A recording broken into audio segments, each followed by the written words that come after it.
les 13 premiers versets. 2 Samuel 9, à partir du verset 1er.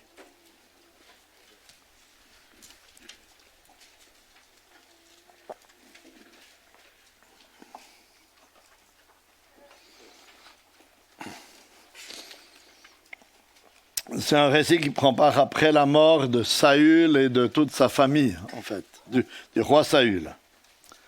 David dit, « Reste-t-il encore quelqu'un de la famille de Saül pour que j'use de bienveillance envers lui à cause de Jonathan ?» Il y avait un serviteur de la maison de Saül nommé Tsiba, que l'on fit venir auprès de David.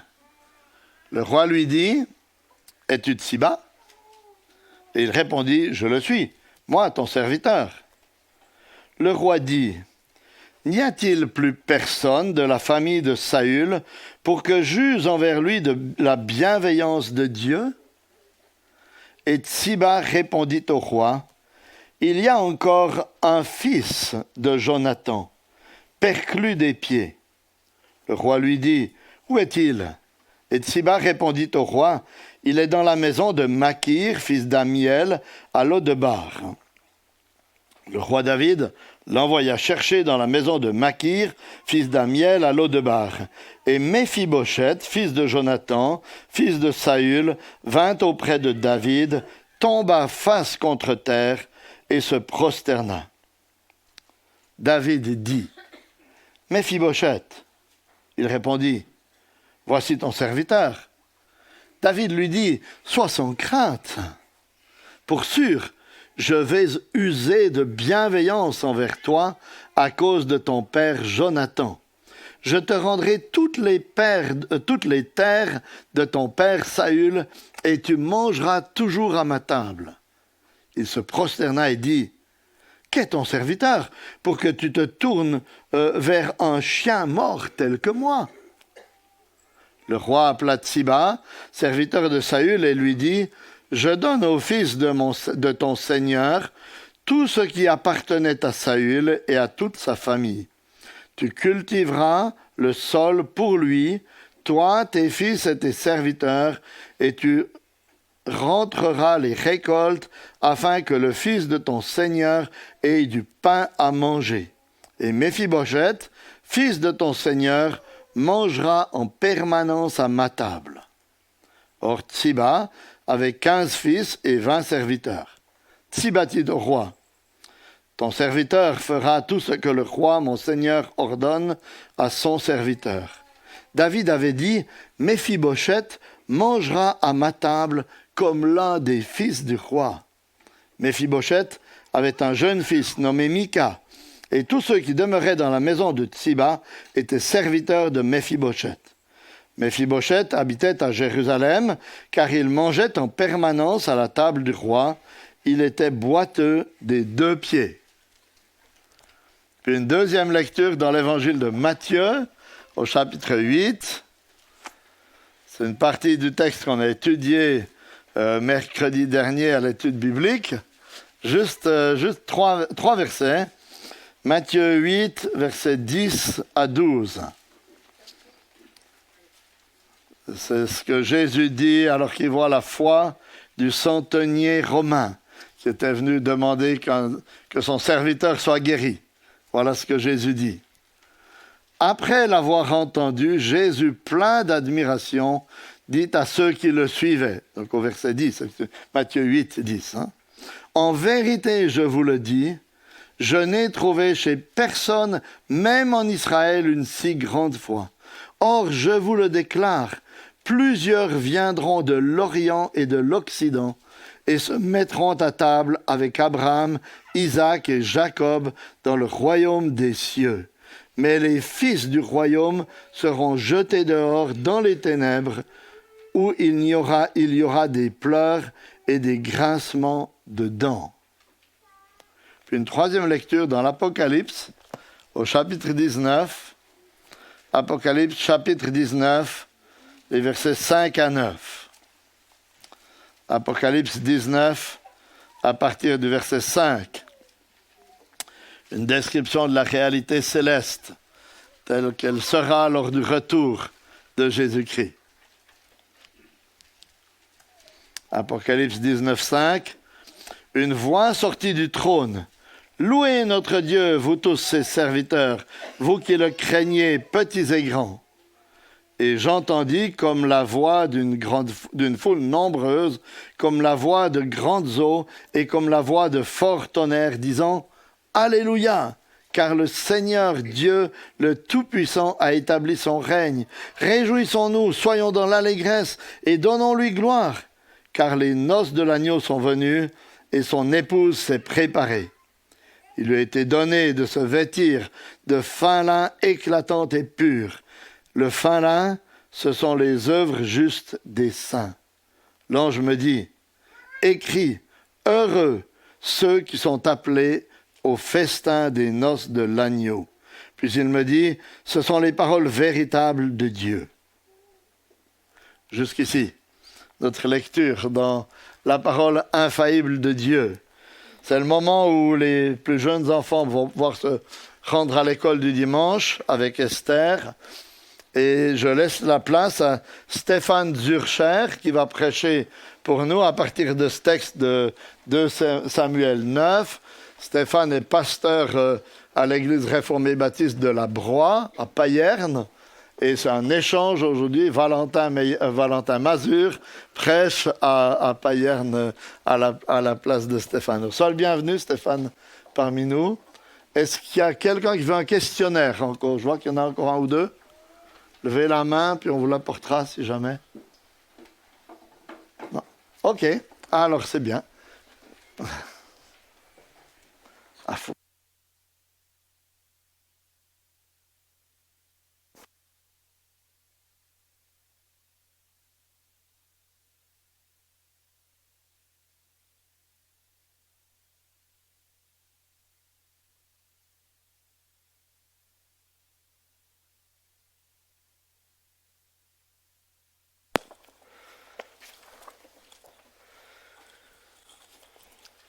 Et je suis très heureux de vous apporter les salutations de l'Église réformée baptiste de la Broye et encore plus heureux de pouvoir revenir ici après bien des années. Je crois que ça doit faire 5 ans ou quelque chose comme ça. Et en fait, en venant, je me suis dit que quel privilège de pouvoir visiter une autre église dans un autre pays en plus, avec Stéphanie, avec les enfants aussi, et de pouvoir nous joindre à vous pour célébrer un culte à Dieu. Quel privilège, parce que cela nous permet de voir Dieu à l'œuvre ailleurs et d'être encouragés ensemble dans la foi qui nous est commune, comme l'apôtre Paul le dit en écrivant aux Romains. Je vous propose de prendre un temps ce matin pour étudier le chapitre 9 du 2e livre de Samuel. Donc je vous invite à garder votre Bible ouverte si vous en avez une, dans le 2e livre de Samuel, au chapitre 9. Qu'est-ce que Dieu veut bien nous apprendre par ce récit? C'est la question qu'on pourrait se poser après la lecture de ce chapitre. Qu'est-ce que Dieu veut bien nous apprendre ici? À première vue, il s'agit juste d'un récit historique, et c'est tout. Et il semble qu'il n'y a pas vraiment un enseignement théologique particulier ou particulièrement profond dans ce passage. Et pourtant, ce passage, ce chapitre, est bien plus qu'un simple récit historique. Il contient un précieux enseignement au sujet de ce qu'est l'amour dans le cadre d'une alliance. Et c'est pourquoi j'ai choisi comme titre de cette prédication « Une alliance d'amour ». Une alliance d'amour. Maintenant, je suis conscient que je vous fais plonger comme ça au milieu de l'histoire de David qui se déroule depuis le milieu du premier livre de Samuel au moins. Et si nous voulons bien comprendre notre récit, ce qui se passe ici, il nous faut d'abord considérer l'arrière-plan de ce récit. Arrivé ici, à 2 Samuel 9, le roi David se trouve au repos pour la première fois depuis très longtemps. Pendant des années, il avait souffert la persécution de la part de Saül, constamment en danger de vie. Il devait se cacher dans des cavernes. Il avait vécu dans des circonstances précaires. Et même quand il est devenu roi, après la mort de Saül, son royaume était loin d'être affirmé. Ainsi, il a régné sur la partie sud d'Israël seulement, à Hébron, pendant 7 ans. Et c'est seulement après ces 7 ans qu'il est devenu roi sur tout Israël, la partie sud et la partie nord, et qu'il a conquis Jérusalem pour en faire la nouvelle capitale du royaume. Mais ce n'était pas encore fini avec les soucis, pour autant. Parce qu'Israël se trouvait constamment menacé par les peuples environnants et la conquête même du territoire d'Israël, de cette terre promise par Dieu, la conquête n'avait pas été terminée. Et donc il a fallu des années pour vaincre tous ces ennemis qui les menaçaient. Mais arrivé au chapitre 7 de 2 Samuel, nous lisons enfin, lorsque le roi habita dans sa maison, maintenant il a une maison, avant, il avait des cavernes. Lorsque le roi habita dans sa maison et que l'Éternel lui eut donné du repos en le délivrant de tous ses ennemis qui l'entouraient. Enfin du repos. Quel soulagement cela a dû être pour cet homme après tant d'années à la fuite, des années de privation, de difficultés, de soucis, des années où il devait craindre pour sa vie constamment. Enfin, du repos. Que feriez-vous dans une telle situation? Ce serait un peu comme lorsque vous arrivez après des mois de dur labeur, enfin aux vacances d'été. Et rien de mieux que de s'installer confortablement dans une chaise longue, avec une boisson rafraîchissante dans la main, le soleil sur le visage, et jouir simplement du repos, n'est-ce pas? Jouir de ce moment de paix, enfin. Et on s'imaginerait facilement David jouir de son nouvel état de pouvoir, de confort et de paix. Oublions simplement ce qui est derrière et savourons les bienfaits du moment présent. Et pourtant, ce n'est pas ce qu'il fait. Il y a quelque chose qui ne le laissait pas tranquille. Et c'est ce qui nous amène au chapitre 9, où David s'affaire à lancer une enquête pour savoir s'il reste quelque part un serviteur de la famille de Saül. Verset 1. David dit, « Reste-t-il encore quelqu'un de la famille de Saül pour que j'use de bienveillance envers lui à cause de Jonathan ?» C'est étonnant. C'est très étonnant. Pourquoi s'embêter encore avec la famille de Saül, cet ancien ennemi qui, mine de rien, était mort depuis presque une vingtaine d'années? Probablement. Pourquoi encore s'embêter avec cette famille-là? David avait une raison particulière pour cela. Cette raison, c'est une promesse qu'il avait faite. Ou plus précisément, une alliance qu'il avait conclue bien des années auparavant avec Jonathan, le fils de Saül. Et David ne pouvait simplement pas oublier cela. Il ne pouvait pas oublier la promesse qu'il avait faite, parce qu'il savait quelque chose, validité d'une alliance. Et c'est ce que je vous propose de regarder dans un premier temps, la validité d'une alliance. Il y a 2 éléments qui amènent au constat que le grand sujet de ce chapitre est celui de l'alliance. Les 2 éléments se cachent derrière les paroles de David quand il dit « Reste-t-il encore quelqu'un de la famille de Saül pour que j'use de bienveillance envers lui à cause de Jonathan ?» Voici les 2 éléments. Il y a d'abord l'expression « à cause de Jonathan », tout à la fin de cette question. Pour comprendre cela, il nous faut retourner dans 1 Samuel 20, au temps où David était en train de fuir la folie et la haine injuste de Saül. Et à ce moment-là, Jonathan, qui est le fils de Saül, avait entretenu une vraie amitié avec David. Et un jour, Alors que David était en train de se cacher parce qu'il connaissait la fureur, la méchanceté de Saül, un jour, Jonathan va le trouver dans sa cachette, au risque de sa propre vie, tellement il aimait David, pour l'avertir des plans meurtriers de Saül, donc de son propre père. L'avant-dernière fois que les deux amis se voyaient, c'était l'occasion pour Jonathan d'insister auprès de David pour qu'il conclue une alliance avec lui. Parce que Jonathan savait que David était destiné à devenir le nouveau roi.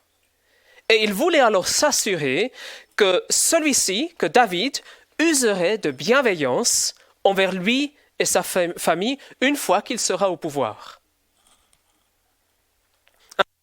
Jonathan dit dans 1 Samuel 20, verset 14, « Si je suis encore en vie à ce moment-là, si je suis encore en vie, tu useras de la bienveillance éternelle et je ne mourrai pas. Tu ne retrancheras jamais ta bienveillance envers ma maison, pas même lorsque l'Éternel retranchera chacun des ennemis de David de la surface du sol. Car Jonathan a conclu une alliance avec la maison de David. Que l'Éternel tire vengeance des ennemis de David. » Jonathan fit de nouveau prêter serment à David au nom de son affection pour lui, car il l'aimait comme lui-même. À partir de ce jour-là, David était lié à Jonathan et à sa famille par une alliance, c'est-à-dire une promesse solennelle. Il a prêté serment de ne jamais retrancher sa bienveillance de Jonathan et de sa famille. Donc vous voyez, l'arrière-plan de 2 Samuel 9 est l'histoire d'une alliance, conclue bien des années avant.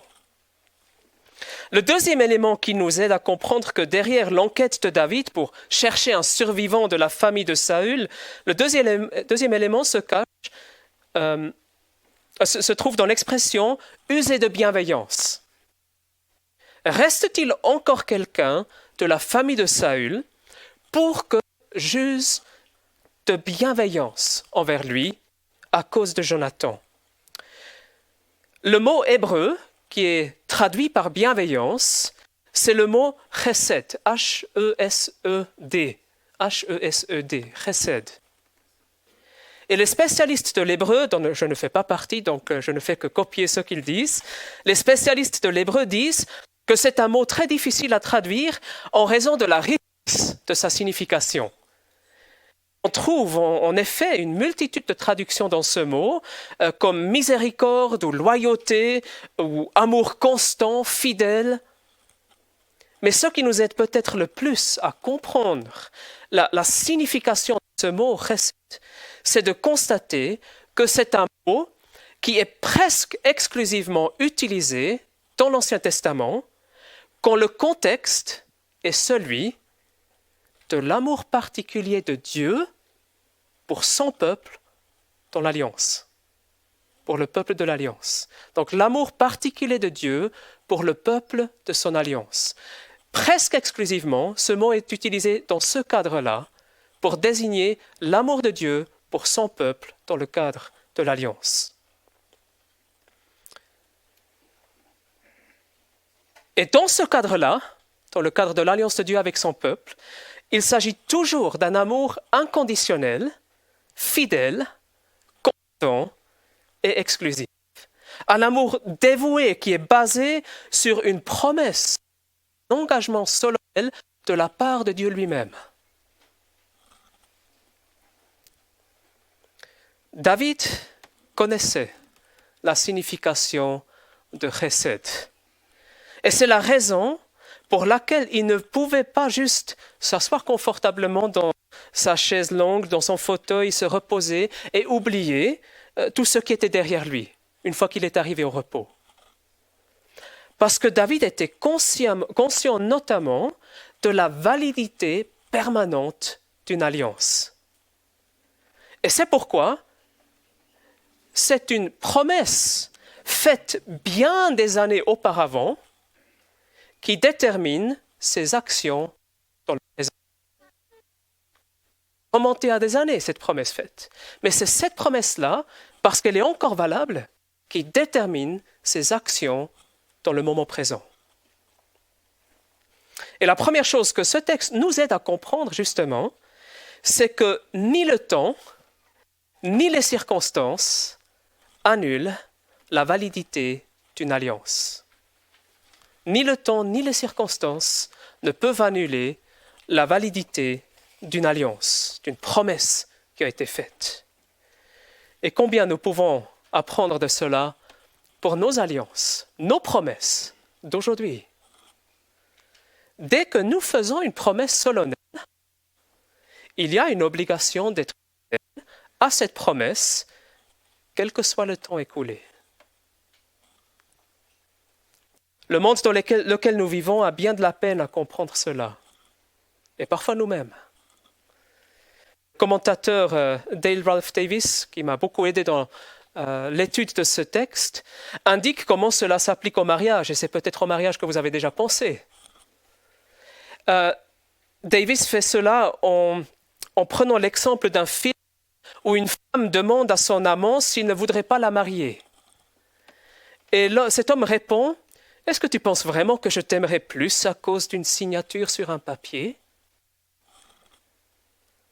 Et c'est une réponse qui reflète toute la fausse idée de l'amour et toute la mentalité que nous trouvons dans notre culture environnante. L'homme en question n'a juste rien compris à ce qu'est le mariage et à ce qu'est l'amour. Et car je reprends les paroles de Davis ici, car une alliance de mariage ne prétend jamais régler l'intensité de l'amour, mais seulement son assurance, sa sécurité, sa durabilité. C'est là le but d'une alliance de mariage, c'est qu'il y a une promesse d'amour, de fidélité, quel que soit le temps écoulé et quelles que soient les circonstances. Le mariage n'est pas là pour régler l'intensité des sentiments d'amour, mais la fidélité de l'amour. Et Davis dit, l'amour véritable est prêt à se lier, à s'obliger volontairement, afin que l'autre puisse connaître la sécurité de l'amour. Et c'est là toute la différence entre une perspective mondaine de l'amour, qui consiste essentiellement à le réduire à un sentiment agréable provoqué par l'autre en moi. Je trouve quelque chose d'attractif dans l'autre, ça suscite un sentiment en moi, et puis on va appeler ça amour. Ça, c'est une perspective mondaine de l'amour. Et maintenant, une notion biblique de l'amour, qui est faite, où l'amour est fait d'un choix conscient et d'un engagement de fidélité durable, même quand les sentiments et les circonstances tirent dans un autre sens. David avait probablement plus envie de jouir d'un temps de repos que de s'embêter avec une vieille promesse, et pourtant c'est ce qu'il fait. Pourquoi ? Parce qu'il savait quelque chose de la validité d'une alliance. Ainsi, il lance son enquête pour trouver un membre de la famille de Saül, afin de le faire bénéficier des bénédictions promises dans le cadre de l'alliance. Et c'est ce qui nous amène au deuxième point, les bénédictions d'une alliance. Ayant entendu parler de l'enquête de David, Tsiba, qui était ancien serviteur de la maison de Saül, est amené devant le roi et il dit au roi dans les versets 3 et 4, « Il y a encore un fils de Jonathan, perclus des pieds. » Le roi lui dit, « Où est-il » Et Tsiba répondit au roi, « Il est dans la maison de Maki, fils de Amiel, à Lodébar. » Le roi David l'envoya chercher dans la maison de Makir, fils de Amiel, à Lodébar. Et Méphibosheth, fils de Jonathan, fils de Saül, vint auprès de David. Méphibosheth est mentionné pour la première fois dans 2 Samuel, chapitre 4, verset 4, où nous apprenons en fait les circonstances tragiques qui ont amené à son handicap. Nous lisons dans ce texte que Jonathan, fils de Saül, avait eu un fils infirme des pieds Il était âgé de 5 ans lorsqu'arriva de Jisraël la nouvelle de la mort de Saül et de Jonathan. Donc son grand-père et son père venaient de mourir quand il avait 5 ans. Sa nourrice l'avait pris pour s'enfuir. Dans la précipitation, il tomba et resta boiteux. Son nom était Méphibosheth. Cet événement-là devait remonter à 15 ou 20 ans, au moins. Comment est-ce qu'on arrive à ce laps de temps? C'est parce que Méphibosheth avait 5 ans à ce moment-là, quand son père est mort. Et lui-même, dans 2 Samuel, a un jeune fils. Donc ça nous donne au moins un laps de temps de 15 à 20 ans. Il devait être un jeune homme, ou peut-être même encore, même déjà à l'âge moyen si vous voulez. Mais en tout cas, 15 à 20 ans se sont écoulés. Enfin, Méphibosheth n'était probablement pas très enchanté quand il a appris que David a découvert son existence et qu'il devait se présenter devant le roi. Parce qu'il avait probablement mené une existence cachée depuis la mort de son père. Quand il se présente à David, il tomba face contre terre et se prosterna. Verset 6. Et le texte nous indique que ce n'était pas juste une expression de soumission et de révérence, comme elle est due à un roi, mais aussi une expression de peur. Parce que la première chose que David lui dit, c'est « Sois sans crainte ». Sous-entendu, il était dans la crainte. « Sois sans crainte ». Verset 7. Pourquoi aurait-il eu peur? Pourquoi aurait-il mené une vie cachée? Essayez juste de vous mettre à sa place. Non seulement il était handicapé, c'est-à-dire sans force, impuissant, complètement dépendant, incapable de se défendre, mais bien pire encore, il faisait partie de la mauvaise famille. Il appartenait au régime précédent, à la famille du pire ennemi de David, de Saül. Et il savait très bien que lorsqu'un nouveau roi arrive au pouvoir, il était tout à fait habituel que non seulement l'ancien roi soit mis à mort, mais toute sa famille et ses proches avec lui. C'est comme ça que ça se passait à l'époque. Et il suffit de lire les livres des rois pour voir comment, par exemple, Baécha a massacré la maison de Jéroboam et comment Zimri et Jéhu traitaient les familles des rois précédents. Nous avons des exemples de cela dans la Bible même. C'est comme ça que ça se passe encore aujourd'hui, à bien des endroits, même chez nous. Peut-être pas forcément à l'aide de l'épée, mais où on tue les gens avec des paroles, on détruit leur réputation. Et la règle est assez simple en fait. C'est solidifier le pouvoir en liquidant les prétendants potentiels au pouvoir. C'est ainsi que les choses fonctionnent dans un monde de pécheurs. Et c'est pourquoi c'est peut-être la pire des choses que vous pouvez hériter, c'est de faire partie de la mauvaise famille.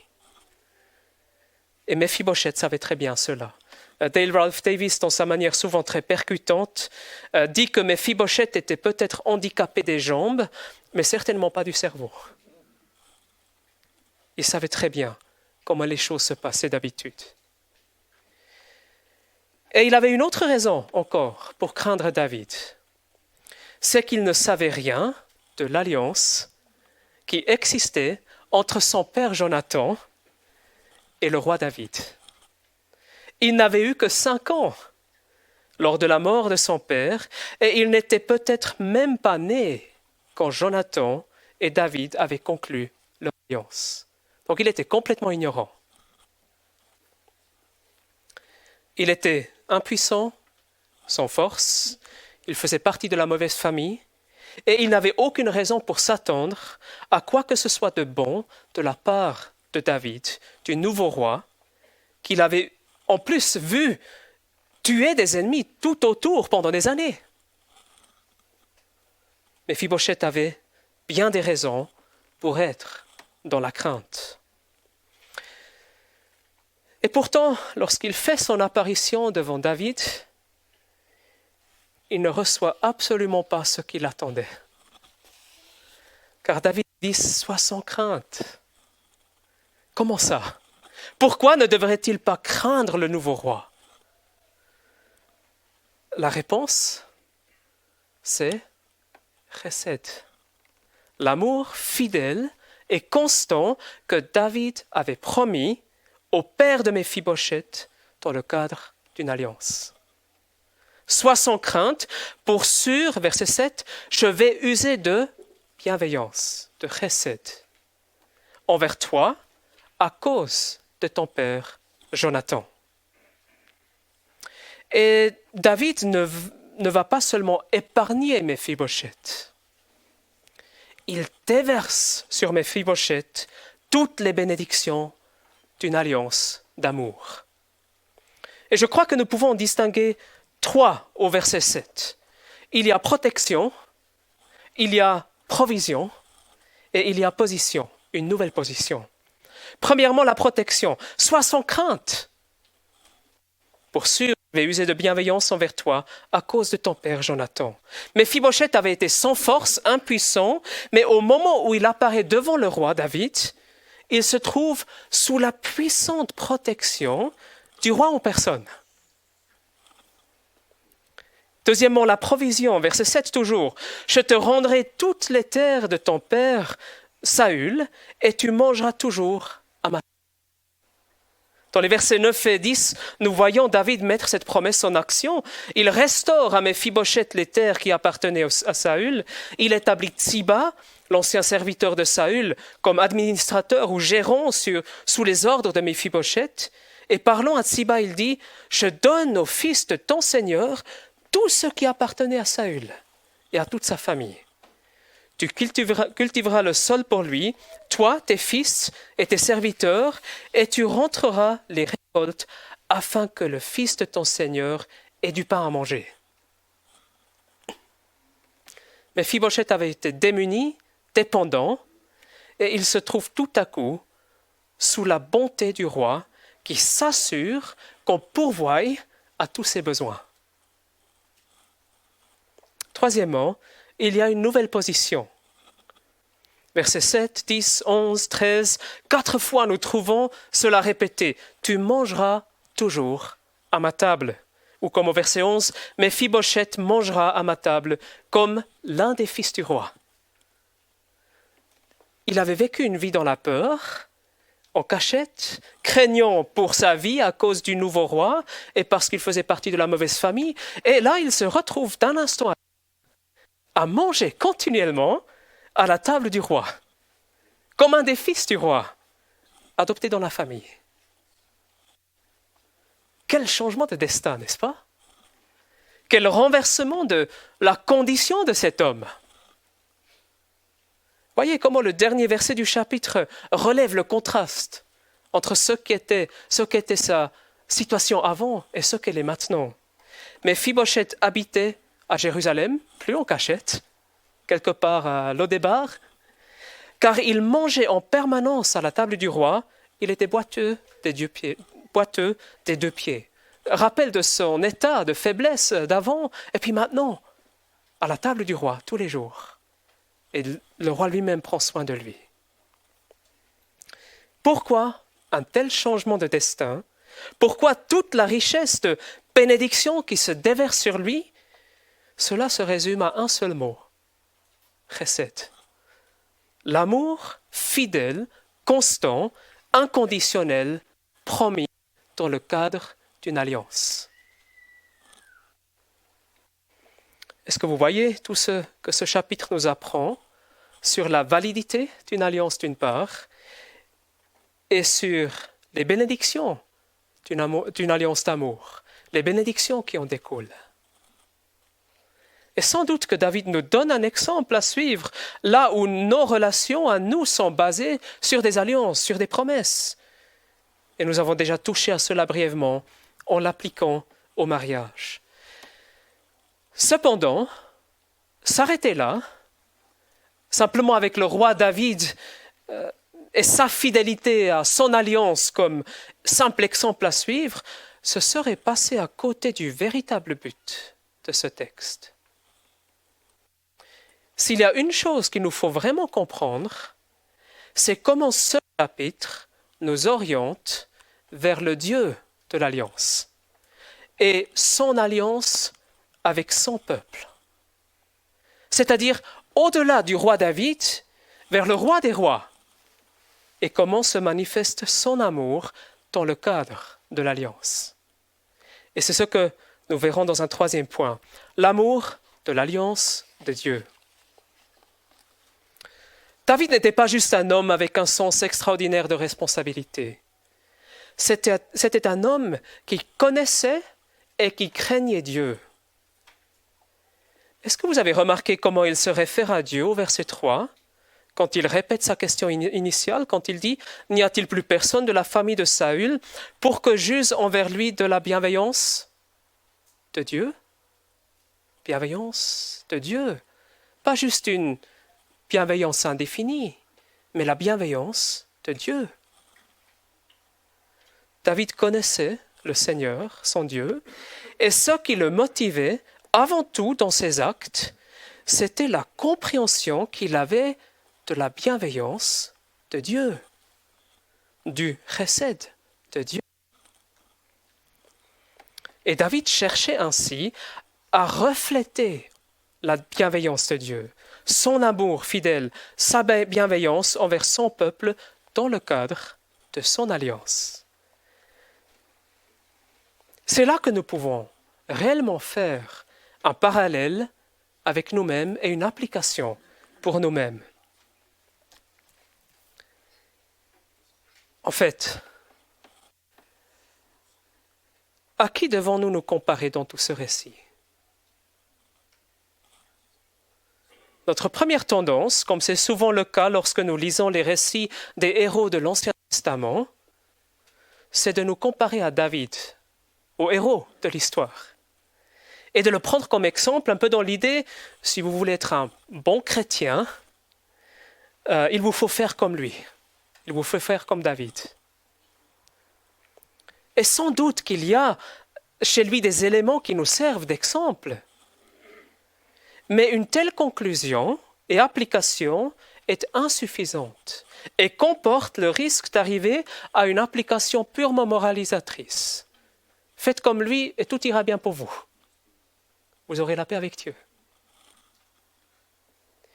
S'il y a une personne dans ce récit à laquelle nous ressemblons réellement, c'est Méphibosheth, c'est pas David. C'est à lui que nous ressemblons le plus dans notre état naturel de pécheur devant Dieu et devant le roi des rois, Jésus-Christ. Est-ce que vous voyez les parallèles entre sa condition et la nôtre, comme l'a décrit la parole de Dieu ? Je vous donne quelques exemples. Romains chapitre 5, verset 6, « Lorsque nous étions encore sans force,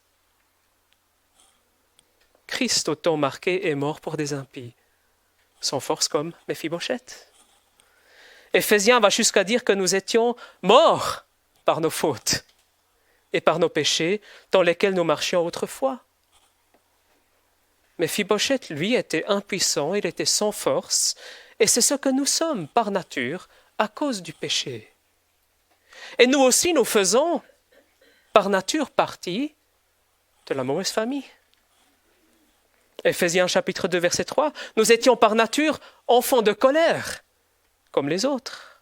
Romains chapitre 5, verset 10 dit, « Car si lorsque nous étions ennemis, nous avons été réconciliés avec Dieu par la mort de son Fils, etc. » De la famille de l'ennemi, Méphibosheth avait raison de craindre le roi et de s'attendre à la colère du roi. De même nous, qui appartenons par nature à la famille des pécheurs, la famille des fils de la rébellion, au royaume des ténèbres, la mauvaise famille. Mais comme lui, comme Méphibosheth, Dieu ne nous traite pas selon ce à quoi nous devions nous attendre. Car si vous êtes chrétien aujourd'hui, Dieu vous a appelé à lui-même, comme David l'a fait avec Méphibosheth, pour déverser sur vous une richesse insondable de bénédiction et pour vous mettre au bénéfice de son amour. Faible, sans force, impuissant que vous étiez, vous vous retrouvez sous la protection du roi des rois, de Jésus-Christ. Romains chapitre 8. Il n'y a donc maintenant aucune condamnation pour ceux qui sont en Christ Jésus. Il n'y a plus de danger. Que dirons-nous donc à ce sujet? Si Dieu est pour nous, qui sera contre nous? Qui accusera les élus de Dieu? Qui les condamnera? Qui nous séparera de l'amour du Christ? Parfaite sécurité. On devait s'attendre à sa colère et il nous place sous sa protection et en parfaite sécurité. De pauvres et nécessiteux que vous étiez, si vous êtes chrétien aujourd'hui, il vous a rendu riche. C'est le roi des rois qui pourvoit désormais à tous vos besoins. Car vous connaissez la grâce de notre Seigneur Jésus-Christ, qui pour vous s'est fait pauvre, de riche qu'il était, afin que par sa pauvreté, vous fussiez enrichis. Paul exprime cette même assurance en écrivant aux Philippiens aussi, en disant « Et mon Dieu pourvoira à tous vos besoins selon sa richesse avec gloire en Jésus-Christ. » Philippiens chapitre 4, verset 19. Jour après jour, vous qui êtes chrétiens, vous mangez à la table du roi comme des enfants du roi, en vous nourrissant de sa parole, de ses promesses, pour être encouragés dans votre foi et remplis d'espérance. Vous vous nourrissez de la communion avec votre Père céleste. Comme Méphibosheth, vous vous retrouvez, vous qui êtes chrétiens, dans une position toute nouvelle. D'enfant de colère, vous êtes devenu enfant bien-aimé de Dieu, fils et fille du roi. Jean chapitre 1, verset 12, à tous ceux qui l'ont reçu, à ceux qui ont cru en son nom, elle, la parole qui est devenue chair, a donné le pouvoir de devenir enfant de Dieu. Romains chapitre 8 aussi dit, l'Esprit lui-même rend témoignage à notre esprit que nous sommes enfants de Dieu. Or, si nous sommes enfants, nous sommes aussi héritiers, héritiers de Dieu et co-héritiers de Christ. Le roi David n'est en fait qu'un type, une image du roi qui devait venir, de Jésus-Christ, de celui qui règne aujourd'hui avec une justice parfaite et qui aime son peuple avec un amour parfait, en le bénissant par une protection, une provision et une position dont même Méphibosheth ne pouvait que rêver. Et si vous vous demandez comment cela est possible, comment nous pouvons en arriver là, nous, qui étions enfants de colère? La réponse se trouve dans un seul mot, chesed, l'amour constant, fidèle, inconditionnel de Dieu pour son peuple, un amour qui repose sur son alliance conclue en notre faveur. Et c'est une alliance qui dépasse de loin celle conclue entre David et Jonathan. C'est une alliance éternelle que Dieu a conclue en notre faveur bien avant que nous existions même. C'est l'alliance que Dieu a scellée par le sang de son Fils unique, de Jésus-Christ. Une alliance qui est meilleure que toutes celles que Dieu avait conclues avec son peuple auparavant. Hébreux 8, verset 6 nous dit « Mais maintenant, il, c'est Christ, a obtenu un ministère d'autant supérieur qu'il est médiateur d'une alliance plus excellente, qui a été établie sur de meilleures promesses. » Et quelles sont ces promesses? Promesses de paix avec Dieu lui-même, pas juste avec un roi dans ce monde, mais la promesse de la paix avec Dieu lui-même. Promesse d'amour inconditionnel, fidèle, dont rien ne peut nous séparer, même pas le péché qui nous arrive encore de commettre. Promesse de protection, de provision, d'une position nouvelle qui fait de nous les héritiers même de Dieu. Et ce sont les promesses d'une alliance qui est d'une validité permanente, éternelle. Ni le temps, ni les circonstances n'annulent les promesses de cette alliance-là. Est-ce que vous êtes au bénéfice des bénédictions de l'alliance de Dieu? Si ce n'est pas le cas, pourquoi ne pas vous présenter humblement, aujourd'hui même, devant le roi des rois, Jésus, qui vous appelle à venir à lui? Comme Méphibosheth a été appelé devant le roi.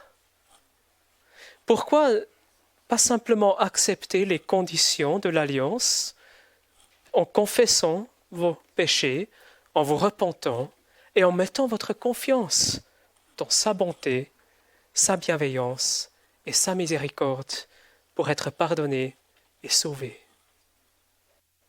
Pourquoi pas venir à lui humblement pour être réconcilié avec Dieu et pour jouir des bénédictions de son alliance? Je vous rappelle que Méphibosheth ne savait rien de ce qu'il attendait. Il ne savait rien de la bienveillance qu'il attendait auprès du roi lorsqu'il faisait son apparition devant lui. Quant à vous, vous pouvez vous approcher du roi des rois, de Jésus-Christ, avec confiance.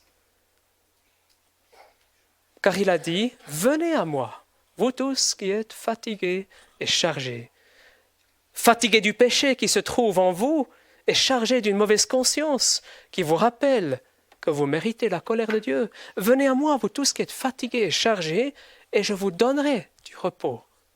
Même en appelant à lui, il fait cette promesse qu'il donnera du repos. Mais Méphibosheth ne savait rien de ce qu'il attendait.